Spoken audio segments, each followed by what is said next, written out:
Right now, a lot of people are bored with the iPhone, or just smartphones in general, because they've just kind of looked the same since they came out. It's been the same slab of glass with a screen on the front, a camera on the back that fits into the palm of your hand. Even though it's evolved over the years to look a lot different than the first iPhone, I mean, when you strip it down to the essentials, it's the same thing. So recently, Apple started working on something different. A new type of smartphone that's bigger, bolder, and more expensive than anything they've ever tried before. Yeah, the foldable iPhone is happening, and it's happening way sooner than I thought. Today, I want to give you your first and early look at iPhone Ultra, which is what Apple is going to be calling this thing. And by the end of this video, I think you'll see exactly why it's going to live up to that name. Interestingly, on and off for years, we've heard about Apple's work on two different looks for the folding phone. The first is the flip design, which is sort of taking a standard iPhone, cutting it down the middle, and having it fold in towards you, where the fold style is a completely different form factor, and the phone opens up from left to right, similar to a book that you'd be opening. Now, for years, the rumors were ping-ponging back and forth. Apple's doing the flip, no, Apple's doing the fold. No, they're doing the fold,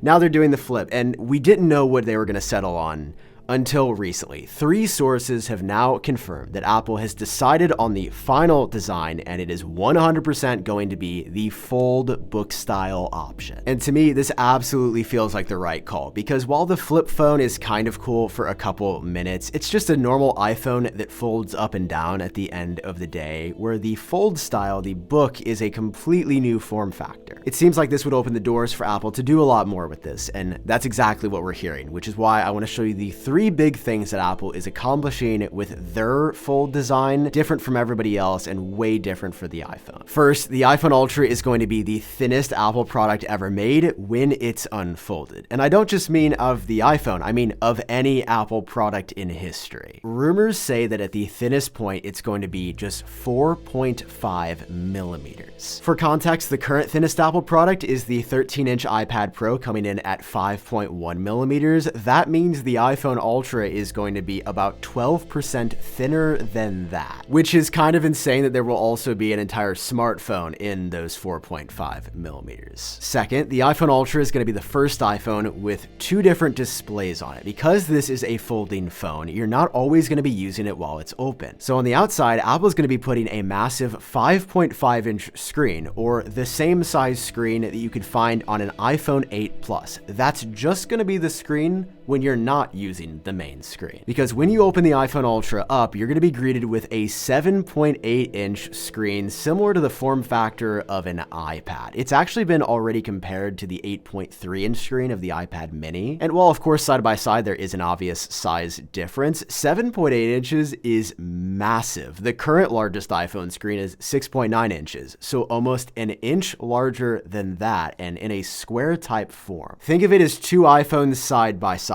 It's a massive screen, and one that I believe is going to enable all kinds of new functionality and a completely different version of iOS, but more on that in a bit. Man, this design looks so good, it's starting to make me thirsty, which is why I partnered up with Lark, who sponsored today's video. This is the Lark Bottle Pure Viz 2, and it is genuinely one of the coolest pieces of technology I have ever used in my life. First, because it has native hydration tracking, so using the app, you can see exactly how much or how little you drank throughout the day, and there's even reminders so it can be like, hey, you haven't drank in a while, you should probably do that. And with Lark, it's not just about drinking any water, it's about drinking the highest quality water possible. Like on the inside, there's the Nano Zero filter, which removes harmful contaminants, stuff like pharmaceuticals and chlorine, for better tasting water anytime, anywhere. And on top of that, my favorite feature by far is that you can purify your water on demand. See, built inside of here is Pure Viz UVC technology, where at the touch of a button, you can eliminate biocontaminants like E. coli and salmonella. It makes your water safer to drink and helps get rid of those harmful bacteria that can make the bottle smell over time and get dirty. So if you want to stay hydrated and drink cleaner water, check out the Lark using the link down below in the description and grab a bottle for yourself. A huge thank you to them for sponsoring it. Now let's get back to it. But without a doubt, it's the third change that Apple's making on their iPhone Ultra that to me makes this more interesting than any other foldable we have ever seen. And that's because we've heard that Apple is going to fix the #1 issue with every folding phone that has ever ever existed. The giant crease that goes down the middle of the screen that makes the product look incredibly cheap. Every foldable that's ever been made has had one that is super noticeable, and yeah, it's gotten better over time, but it's still there. You can see it in most light, and it doesn't look great, right? Would Apple ever release a very expensive product that looked like this? I don't think so. See, according to one report, Apple's figured out a way to solve this, or at least mostly solve it. One source is saying that Apple has found a way to eliminate the visible crease entirely, and that in development, they've been working to eliminate this at all costs, regardless of how expensive it is. Although, to be fair, other sources have been way more conservative, saying that Apple has been working a lot to eliminate it, but that if you do look closely, there will absolutely still be a crease there. It's just going to be better than any other phone out there. It's going to be the best looking fold crease, and if that doesn't explain Apple in a nutshell, I don't know what does. All right, so far I showed you the rough design of the iPhone Ultra, but as we start to get into some of the specific features, the cameras, the batteries, and everything else Apple's changing, things get weird really fast. Like for starters, the camera system on the back is only going to be a dual lens setup. Apple's going to be using the same two cameras that are currently found on the iPhone 16, and although they'll be their latest 48 megapixel sensors on both, the fact that there's not going to be a third lens on Apple's most expensive phone is weird. If anything, I think the iPhone Ultra should have a fourth lens on here, not lose the third one. But things get even more interesting when you look at the front-facing selfie camera. While it will be placed in likely a smaller dynamic island, giving the phone a pretty futuristic look, it's not actually going to be the same Face ID camera system that Apple's been using on iPhones since 2017. According to rumors, and I know this is hard to believe, Apple is actually not using Face ID on this iPhone at all. Instead, Apple's said to be going all the way back to 2016 and adding the Touch ID button back to the iPhone. Now, not in the form of a home button that sits on the front of the display, but over on the side of the phone, similar to the implementation that we've seen in something like the iPad mini or the iPad Air. So I looked into why Apple was doing this, and apparently the rationale goes that the inside of the phone, because it's so thin, is too cramped to fit Face ID. Apple just straight up ran out of space in there. So in order to have some form of authentication, they had to go back to Touch ID, but I don't know, man, just make the phone a bit thicker,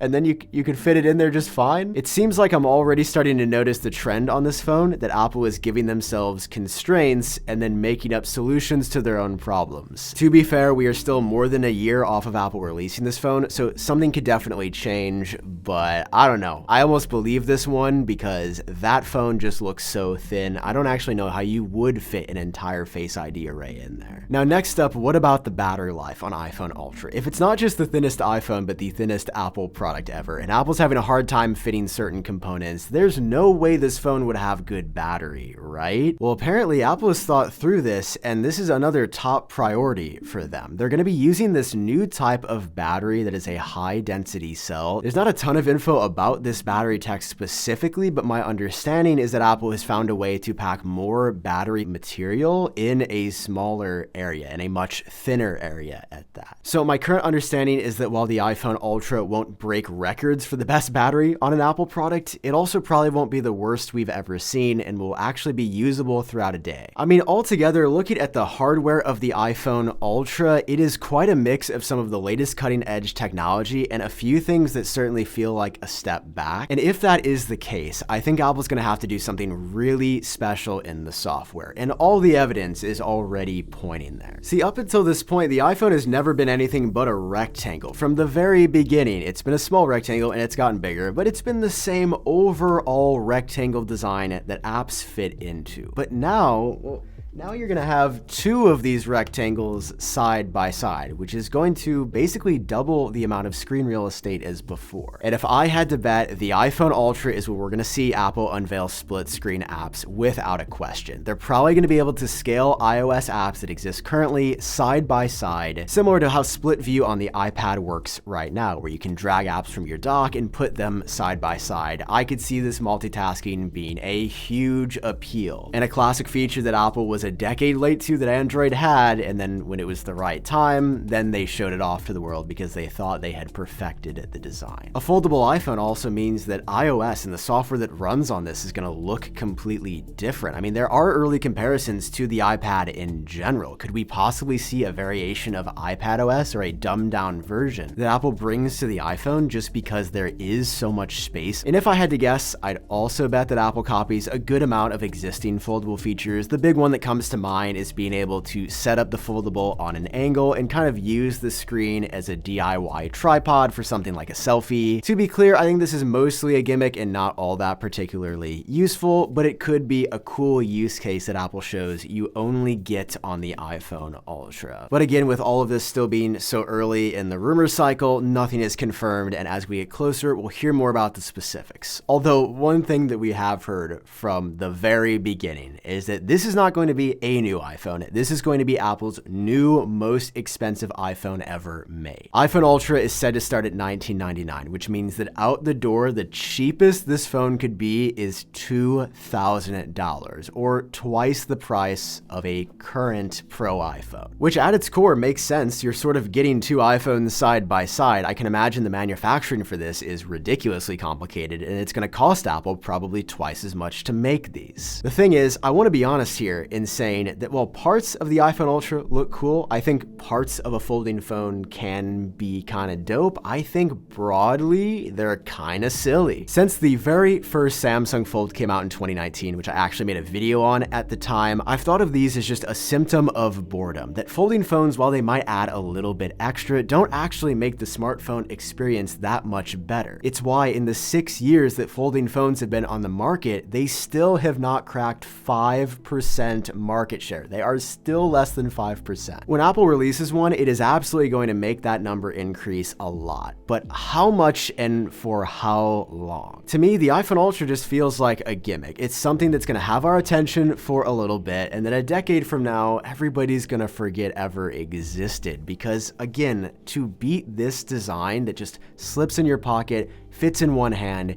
it's simple, it's reliable. I think that's why smartphones have had the staying power that they have. I think that's why this design has had the staying power that it's had. For the iPhone Ultra to be a proper success for Apple, they wouldn't just have to fix all the problems with foldables, they'd have to give us a reason to use one in the first place. And I mean a reason other than it looks cool or it seems like the future, because we all know how Apple Vision Pro is going. That's another crazy expensive Apple product with a super limited use case that nobody's really bought. And to be clear, I love to be wrong. I am fascinated to see this thing at the end of the day, to see Apple on stage actually announcing a folding iPhone. I thought it was a moment we would never see, but that's just not the case anymore. Apple is working on this, and it really sounds like it is coming sooner rather than later. So I hope you enjoyed this video. I hope you learned something new. If you did, drop a like, super helps me in the channel out, and hit subscribe for more on the iPhone Ultra. Okay, that's all for this one. I've been Sam. I hope you're doing well, and I will see you in the next video. Bye-bye.